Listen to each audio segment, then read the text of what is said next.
Hello, good morning everyone. कैसे हैं आप सभी? आई होप सभी अच्छे होंगे। एंड आज हम शुरू करने वाले हैं ज्योग्राफी का चैप्टर नंबर 7। ठीक है, जो कि होने वाला है life line of national economy.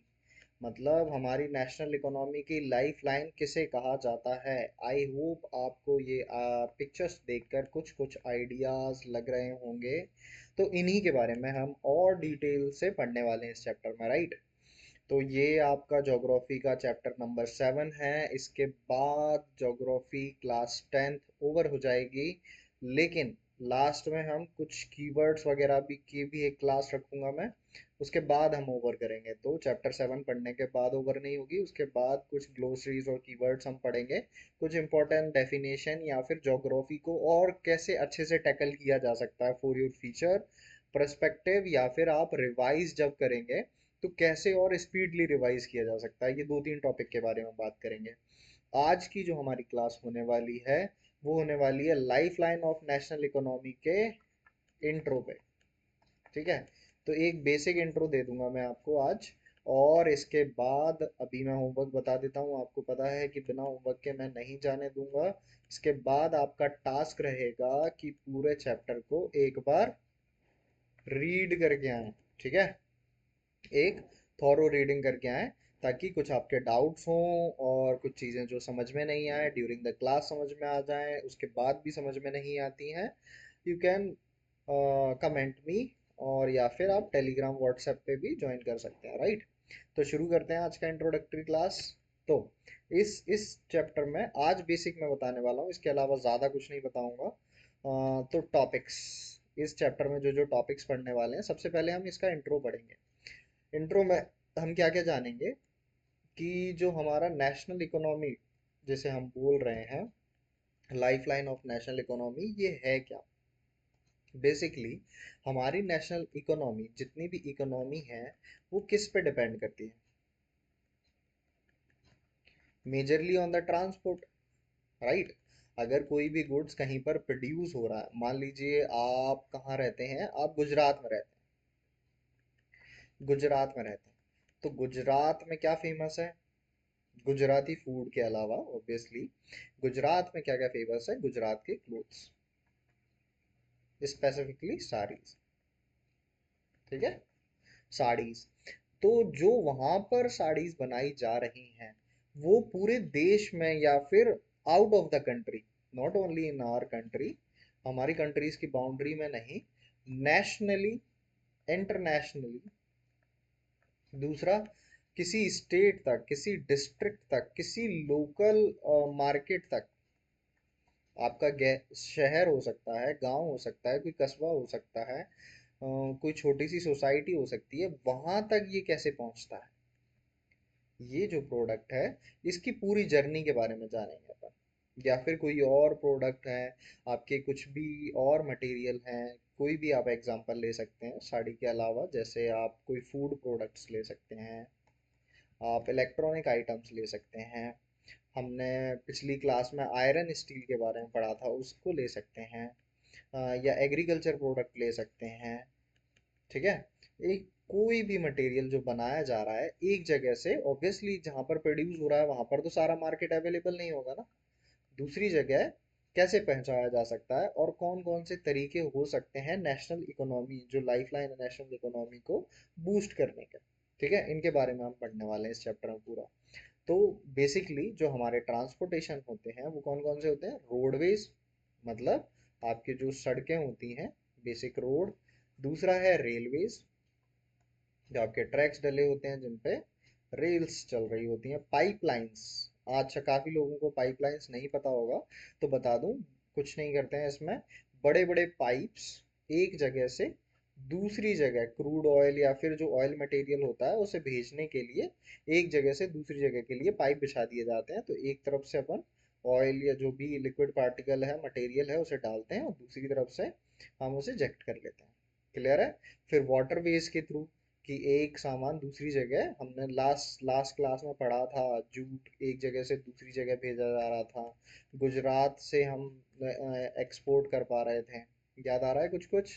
नहीं, अगर आपने पुरानी क्लासेस नहीं ली हैं तो प्लीज उन्हें भी ले लीजिएगा। एयरवेज फास्टेस्ट मीडियम माना जाता है, लेकिन थोड़ा सा कॉस्टली होता है इससे सामान भेज पाना।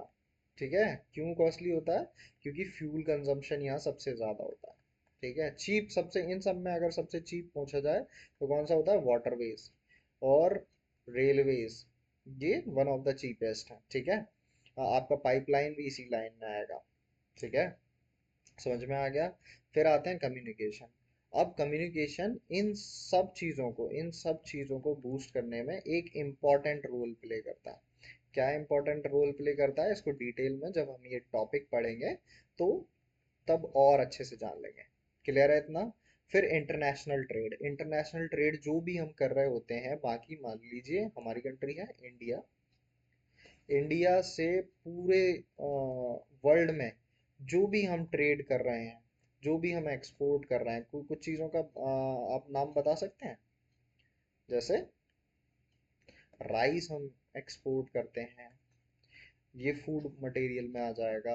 आपके इलेक्ट्रॉनिक्स हो गए, या फिर टॉयज हो गए, ये सारी चीज़ें हम एक्सपोर्ट करते हैं। तो इंटरनेशनल ट्रेड कैसे इंपॉर्टेंट है, कैसे कैसे नेशनल इकोनॉमी को बूस्ट करता है, क्यों इसे life line of the national economy बोला जा रहा है, इसके बारे में जानेंगे। उसके बाद आते हैं टूरिज्म। टूरिज्म इकोनॉमी कैसे कैसे रिलेट कर पाएंगे हम इनसे? टूरिज्म, अगर हमारे यहाँ कोई आ रहा है तो उसमें इकोनॉमी को क्या बूस्ट है? ओके, तो एक चीज मैं आपको क्लियर कर देना चाहता हूँ, पहले से क्लीन कर लेते हैं अपन। मान लीजिए, जस्ट फॉर एन एग्जाम्पल, एक टूरिस्ट हमारे यहाँ आता है।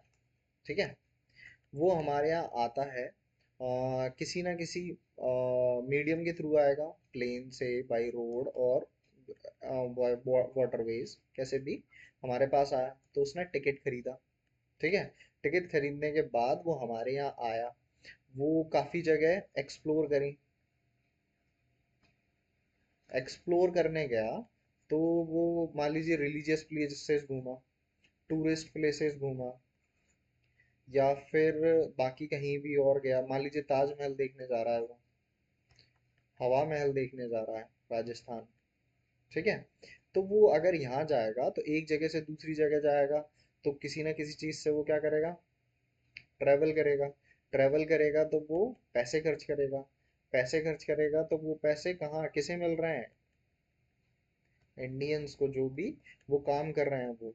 कहीं रहेगा तो होटल में रहेगा, कुछ खाएगा तो उसमें भी पैसे खर्च करेगा। मतलब एक ट्रैवलर जब भी आएगा तो वो जो भी यहाँ चीज़ें खर्च करेगा, जितना भी मनी इन्वेस्ट करेगा, जितना भी मनी यहाँ पर एक्सपेंड करेगा, एक्सपेंस करेगा, वो सारी चीज़ें कहाँ जाएंगी? हमारी इकोनॉमी में ही तो मिल जाएंगी लास्ट में आकर। तो ऐसे टूरिज्म भी एक इम्पॉर्टेंट एस्पेक्ट है इकोनॉमी का। ठीक है, इवन अगर मैं आपको कुछ एग्जांपल्स और कोट करके बताना चाहूँ तो आप श्रीलंका जैसी कंट्री, जो जिसकी इकोनॉमी मेजरली डिपेंडेंट है किस पे? टूरिज्म पे। कुछ कुछ कंट्रीज ऐसी हैं जहां पर मेजरली वो डिपेंडेंट है टूरिज्म पे। अगर उनका टूरिज्म कोलैप्स करता है या फिर टूरिज्म रिड्यूस होता है तो उनकी इकोनॉमी पर डायरेक्ट इम्पैक्ट पड़ता है। जिसका एग्जांपल, आप में से काफी लोग जो भी न्यूज़पेपर के साथ एक्टिव रहे होंगे उन्होंने देखा होगा कि जब कोविड पीरियड चल रहा था तो टूरिज्म अचानक से बहुत ज्यादा डिक्लाइन हो गया था। लोग कहीं भी जाने से बच रहे थे या फिर जहां फंस गए थे वहीं रह रहे थे। ठीक है, तो टूरिज्म अचानक से क्या हुआ? डिक्लाइन हुआ, और इस पीरियड में क्या हुआ? श्रीलंका की इकोनॉमी बिल्कुल अचानक से कोलैप्स कर गई, क्योंकि उनका मेजर जो जीडीपी में कंट्रीब्यूशन था, ग्रॉस डोमेस्टिक प्रोडक्ट में, जो उनका मेजर उनके बजट का हिस्सा था, वो किससे आता था? टूरिज्म से। ठीक है, इसीलिए ये सब हुआ। तो हम इसमें ये भी जानेंगे कि टूरिज्म कितना इंपॉर्टेंट रोल प्ले करता है। फिर उसके बाद हम करेंगे अपने बुक के कुछ क्वेश्चंस और आंसर्स। ठीक है, तो इन सारे टॉपिक्स को पहले ध्यान से पढ़ेंगे, फिर उसके बाद क्वेश्चन आंसर्स करेंगे, राइट? फिर उसके बाद ये कुछ मैंने एक फनी सी बचपन को याद करते हुए स्लाइड लगाई है, तो देख लेंगे। ये कुछ मेजर मोड्स ऑफ ट्रांसपोर्ट हैं, जैसे cars, plane, helicopter, motorcycle, bicycle, boat, lorry, taxi, bus, van. इसमें एक आपका रेल नहीं है, और क्या नहीं है, कुछ और पाइपलाइन भी नहीं दिखाया इसमें। वाटरवेज देख लिया, रोडवेज देख लिया, एयरवेज देख लिया इसमें। ठीक है, बाकी सारे ठीक है। चलिए आगे बढ़ते हैं। अब मीन्स ऑफ ट्रांसपोर्ट, बस यहाँ इतनी ही क्लास रहने वाली है। तो मैं आज आपको बेसिक इंट्रो पे छोड़ दूंगा। आपका होमवर्क ये रहेगा कि आप इसे थोरो रीड करके आएंगे, फिर उसके बाद हम एक एक से सारे टॉपिक्स बहुत डिटेल में, कुछ प्रीवियस नॉलेज के बेसिस पे, कुछ इस चैप्टर के बेसिस की नॉलेज पे हम कनेक्ट करते जाएंगे और बहुत अच्छे से इसे क्लियर कर लेंगे। टॉपिक इंटरेस्टिंग टॉपिक टॉपिक है, बहुत मजा आएगा। मीन्स ऑफ ट्रांसपोर्ट तीन तरीके से हम बेसिकली देख पाते हैं इन्हें। लैंड, मतलब जमीन से जो भी ट्रांसपोर्टेशन हम कर पा रहे हैं। वाटर, वाटरवेज यानी पानी के थ्रू। या फिर एयर, एयर का मतलब हवा में उड़ के जाना कहीं भी। तो लैंड में तीन तरीके से, आपका रोडवेज, जो भी आपकी सड़कें हैं, ठीक है। आपका रेलवेज, जो भी आपकी रेल गाड़ियां हैं। आपका पाइपलाइंस, ठीक है। ये तीन मेजर तरीके हैं जिनसे हम ट्रेवल करते हैं, ठीक है। Roadways, railways, pipeline. बेसिकली आपको ये तीनों चीजें याद रखनी है, means of transport, land, water, air. अब लैंड में कौन कौन से आते हैं? रोडवेज, रेलवेज और पाइपलाइन। वाटरवेज, वाटरवेज में इनलैंड और ओवरसीज। इनलैंड का मतलब आप अपनी कंट्री के अंदर ही ट्रेवल कर रहे हैं, तो उसे इनलैंड बोलते हैं, ठीक है। ओवरसीज मतलब आप इंटरनेशनल सीज में जा रहे हैं। इंटरनेशनल सीज मैंने आपको बता चुका हूँ प्रीवियस क्लासेस में, मतलब आप किसी और कंट्री में जाएंगे। तो ओवरसीज, अगर आप मान लीजिए गंगा के एक पॉइंट से लेकर दूसरे पॉइंट तक जाते हैं, मतलब हुगली रिवर तक जाते हैं आप गंगा के प्रयागराज से, तो ये इनलैंड हो गया, ठीक है। समझ में आ गया। फिर आते हैं एयरवेज, यानी एयर से ट्रेवल करना। इसमें भी डोमेस्टिक और इंटरनेशनल। डोमेस्टिक कौन से होते हैं? जो हमारे इंडिया के अंदर अंदर ही हो रहे हैं, या किसी कंट्री स्पेसिफिक के अंदर। मान लीजिए इंडिया के अलावा आप कहीं और से भी देख रहे हैं, तो कंट्री स्पेसिफिक के अंदर, मान लीजिए चाइना के अंदर हो रहा है, तो सिर्फ चाइना चाइना के अंदर जितना भी हो रहा है उनकी कंट्री के अंदर। या फिर इंडिया के अंदर हो रहा है, तो हमारे इंडिया के अंदर अंदर जितना भी ट्रैवल कर रहे हैं या गुड सप्लाई कर रहे हैं, वो डोमेस्टिक होता है उस कंट्री के लिए, जिस कंट्री के अंदर अंदर हो रहा है। लेकिन इंटरनेशनल एयरवेज क्या होता है? एक कंट्री से दूसरी कंट्री के लिए, ठीक है। इंटरनेशनल मतलब आप अपनी कंट्री की बाउंड्रीज को क्रॉस करके कहीं और जा रहे हैं, तो उसे इंटरनेशनल एयरवेज में आते हैं। अब डोमेस्टिक एयरवेज के भी दो पार्ट हैं, पब्लिक अंडरटेकिंग और प्राइवेट एयरलाइंस। मैंने आपको बताया था पब्लिक और प्राइवेट का प्रीवियस क्लासेस में। पब्लिक क्या होता है? पब्लिक मतलब जनता, जनता मतलब कि हमारे लिए कौन वर्क कर रहा है? गवर्नमेंट। और प्राइवेट, प्राइवेट मतलब पर्सनल, पर्सनल कौन? कोई भी एक इंडिविजुअल हो सकता है या फिर ग्रुप ऑफ इंडिविजुअल्स हो सकता है, ठीक है। तो वो प्राइवेट एयरलाइंस में आ जाएगा। आई होप इतना क्लियर हो गया आपको। तो आज हमने क्या क्या पढ़ा, एक क्विक रिवीजन कर लेते हैं। Lifeline of the national economy, lifeline of the national economy किसे कहा जाता है? बेसिकली हमारे ट्रांसपोर्टेशन सिस्टम को कहा जाता है। आई होप आपको यहाँ तक अभी तक समझ में आ गया होगा। ट्रांसपोर्टेशन सिस्टम में हमने क्या क्या पढ़ा?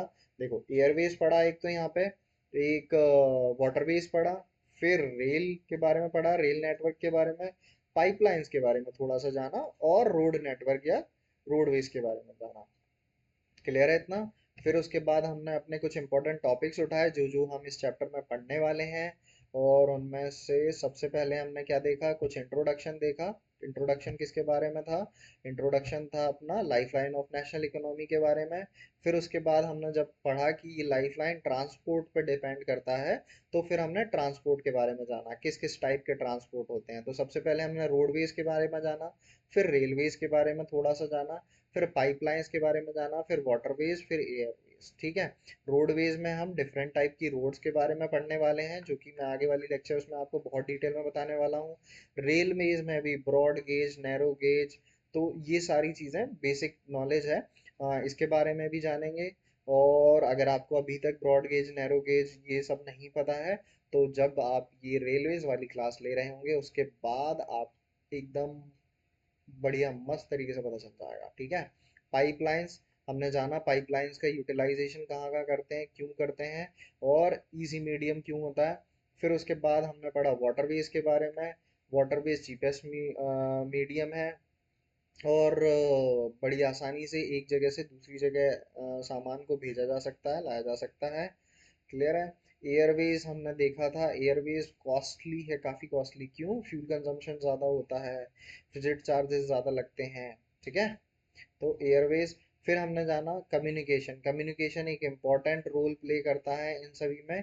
ज़्यादा डिटेल में हम कब पढ़ेंगे? जब ये कम्युनिकेशन टॉपिक पढ़ रहे होंगे। ज़्यादा क्लासेस नहीं लेंगे, 2 या 2 से 3, मैक्स टू मैक्स 2। 2 से अगर थोड़ा सा मुझे लगा कि लेंदी हो रही है क्लासेस, तो थर्ड क्लास पे जाएंगे, अदरवाइज 2 क्लास के अंदर अपन ये चैप्टर कंप्लीट कर लेंगे। फिर आते हैं कम्युनिकेशन। कम्युनिकेशन मैंने बताया जब चैप्टर पढ़ेंगे और डिटेल में। इंटरनेशनल ट्रेड के बारे में हमने थोड़ा सा जाना। इंटरनेशनल ट्रेड मतलब हमारी कंट्री के अलावा दूसरी जगह कहीं पर दूसरी कंट्री से के साथ जो हम ट्रेड करते हैं उसे इंटरनेशनल ट्रेड भी बोलते हैं। और tourism as trade. Tourism as trade, tourism को मैंने बताया कि क्यों इतना इम्पोर्टेंट रोल प्ले करता है। क्योंकि काफ़ी सारे टूरिस्ट आते हैं, लोग एक जगह से दूसरी जगह ट्रैवल करना पसंद करते हैं। आप मुझे कमेंट में बता सकते हैं आपका favourite tourist place plus favourite tourist country जहां आप जाना चाहते हैं। प्लेसेस भी मेंशन कर सकते हैं, कंट्री मेंशन करते हैं। फिर हमने पढ़ा कि एक्सरसाइज के बारे में भी जानेंगे कुछ। मैंने बचपन को याद करते हुए ये आपको स्लाइड दिखाई, जिसमें हमने बचपन में ऐसे कार्टून इमेजेस देखे ही होंगे। फिर उसके बाद हम आते हैं मीन्स ऑफ ट्रांसपोर्ट में, जिसमें मेजरली 3 पार्ट में डिवाइड किया है, लैंड, वाटर और एयर। लैंड में हमने 3 फिर से पढ़े, रोडवेज, रेलवेज, पाइपलाइंस। वाटर में इनलैंड, ओवरसीज। इनलैंड हमने जाना कंट्री के अंदर अंदर कर रहे हैं, ओवरसीज मतलब इंटरनेशनल वाटर्स में जा रहे हैं, यानी किसी और कंट्री के पास जा रहे हैं। फिर एयरवेज में हमने जाना domestic Airways, international Airways. Domestic मतलब हमारे अंदर ही अंदर, किसी कंट्री के अंदर ही अंदर जो भी हम फ्लाई कर रहे हैं वो डोमेस्टिक एयरवेज। अगर हम अपनी बाउंड्रीज को क्रॉस करके किसी और कंट्री की तरफ जा रहे हैं तो international Airways. Public undertaking, private airlines, ये दोनों चीज़ें हमने अच्छे से पढ़ी। इसके बाद हम आगे कुछ ये नेशनल हाईवेज, जब हम रोडवेज चैप्टर पढ़ेंगे नेक्स्ट फर्स्ट टॉपिक हमारा ट्रांसपोर्ट में रोडवेज होने वाला है, तो उसमें ये पढ़ेंगे। कुछ एक्स्ट्रा मैंने पिक्चर्स भी लगाई हैं जिसमें आपको, जैसे इसमें थोड़ा सा क्लियर नहीं दिख रहा है, मुझे साफ इमेज नहीं मिली, तो मैं यहाँ ले आया हूँ। तो आई होप ये आपको थोड़ी सी हेल्प करेगी। और कुछ एक्स्ट्रा इंफॉर्मेशन भी डाली है। आप में से कुछ लोग बोल रहे थे सर हम थोड़ा और एक्स्ट्रा जानना चाहते हैं, थोड़ा और एक्स्ट्रा पढ़ना चाहते हैं, तो उन लोगों के लिए मैंने थोड़ी थोड़ी एक्स्ट्रा इन्फॉर्मेशन और ऐड की है। तो मैं आपको कुछ होमवर्क दे देता हूँ। तो पहला होमवर्क आपका कि आप रीड करके आएंगे ये पूरा चैप्टर। अगर आप थॉरो रीड, इस पे आप बस एक जस्ट फास्ट रीडिंग कर लीजिए। ठीक है। जब भी मैं पढ़ाऊंगा ना, तो कोशिश किया कीजिए जब भी ये इंट्रोडक्टरी क्लास हो या उससे पहले आप एक फास्ट रीडिंग करके आएं। ठीक है। उससे क्या होगा, आपके कॉन्सेप्ट्स और क्लियर होते जाएंगे। जो टॉपिक्स आपको नहीं समझ में आ रहे थे ना, वो और क्लियरली समझ में आने लगेंगे, या फिर आपके डाउट्स क्लियर हो जाएंगे कि यार मुझे ये टॉपिक नहीं बताया गया या मुझे ये टॉपिक समझ में नहीं आया, तो बाद में आप आसानी से पढ़ लेंगे। सेकंड जो रहेगा आपका इम्पोर्टेंट पॉइंट्स, जो मैं आपको अक्सर कर बोलता हूँ कि ये आपके एग्जाम पॉइंट ऑफ व्यू से या फिर फ्यूचर परस्पेक्टिव से इम्पोर्टेंट है, उन्हें नोट करते चलेंगे, रनिंग नोट्स हमेशा बनाते चलेंगे। थर्ड चीज जो आपको करनी है कि मैप वर्क। बच्चों, ज्योग्राफी ना mostly is all about map work. ठीक है। ज्योग्राफी ज्यादातर मैप वर्क पे डिपेंड करता है आपकी। अगर आप मैप वर्क लगातार करते जा रहे हैं ना, मान लीजिए, देखिए मैं एक स्लाइड बताता हूँ। जैसे ये है, हम जब नेशनल हाईवेज के बारे में पढ़ेंगे तो इसमें एक टॉपिक आएगा गोल्डन क्वाड्रिलेटरल का। गोल्डन क्वाड्रिलेटरल का एक एग्जांपल के लिए ले लेते हैं। फिर आप इसमें देखेंगे कि दिल्ली से कनेक्ट हो रहा है भाई मुंबई, मुंबई से कनेक्ट हो रहा है चेन्नई, चेन्नई से कनेक्ट हो रहा है कोलकाता, कोलकाता से कनेक्ट वापस दिल्ली। इसे गोल्डन क्वाड्रिलेटर। अब नॉर्थ साउथ आपने देखा कि श्रीनगर से लेके कन्याकुमारी तक कनेक्ट कर रहा है। और ईस्ट वेस्ट कॉरिडोर देखा तो आपने देखा पोरबंदर से लेकर आपका ये असम के सिलचर तक जा रहा है। तो अगर आपको मैप में पता है कि भाई श्रीनगर कहाँ पे है, दिल्ली कहाँ पे है, मुंबई कहाँ पे है, चेन्नई कहाँ पे है, किस स्टेट में है, कोलकाता कहाँ है, किस स्टेट में है, श्रीनगर कहाँ है, किस स्टेट में है, आपका पोरबंदर किस स्टेट में है, तो ये ना आपके कॉन्सेप्ट क्लियरिटी में एक बड़ा रोल प्ले करता है। ठीक है। तो I request you and it's my suggestion to you कि जब भी आप कोई मैप में लोकेशन पढ़ें तो एटलीस्ट उसे मैप में जाके मार्क जरूर कर लें। जब भी आपको कोई लोकेशन मैं बोलता हूँ, जैसे मैंने लास्ट टाइम हुगली रिवर के बारे में पूछा था आपसे, या फिर किसी भी जैसे रोडवेज आप पढ़ेंगे, जब भी मैं आपको बोलूँ कि भाई ये इंपॉर्टेंट चीज़ है, इसे आप मैप में मार्क करके लाइएगा या मैप में देख लीजिएगा, तो इट मीन्स आपको वो देख कर आनी है। क्लियर है? सारी चीज़ें क्लियर हो गई। ये चीज़ें आप करके चलेंगे। पहला पहला काम क्या करेंगे हमेशा कि फास्ट रीडिंग एक करके आएंगे। जब भी मैं कोई चैप्टर शुरू करने वाला हूँ, ऑब्वियसली मैं ऑल्टरनेट डेज में क्लास लेता हूँ, तो ऑल्टरनेट डेज में आपको पता है कि भाई सर अगला चैप्टर कौन सा पढ़ाने वाले हैं, ये सारी चीज़ें चलते रहेंगी। फिर उसके बाद इम्पोर्टेंट पॉइंट्स जितने भी हैं रनिंग नोट्स बनाते हुए आप वो नोट करते रहेंगे। और थर्ड, मैप वर्क। ठीक है। और मैं आपको क्या बताने वाला था, एक और चीज़ कि ये तो हमारा ख़त्म होने वाला है, इसके बाद हम क्या सिक्स्थ क्लास की एनसीईआरटी से शुरू करेंगे। ठीक है। तो इसके बाद से हम सिक्स क्लास की एनसीईआरटी से शुरू करेंगे, और वहां से खत्म करते हुए नई बुक के साथ वहां से खत्म करते हुए वापस से हम कंटिन्यू करते हुए चलेंगे आगे। ठीक है। Okay. I hope that's it for the day and keep reading, consistent with the studies. Thank you.